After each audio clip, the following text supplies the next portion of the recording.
Abort qanday qilinadi bilasizmi? Hammangizda tasavvur bormi? Men qiziq so'raganman.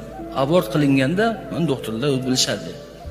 Bolani kesib qiymalab oladi. Qaychini chiqib, bo'lib bir oyog'ini kesib oladi, qo'lini kesib oladi, boshini kesib oladi.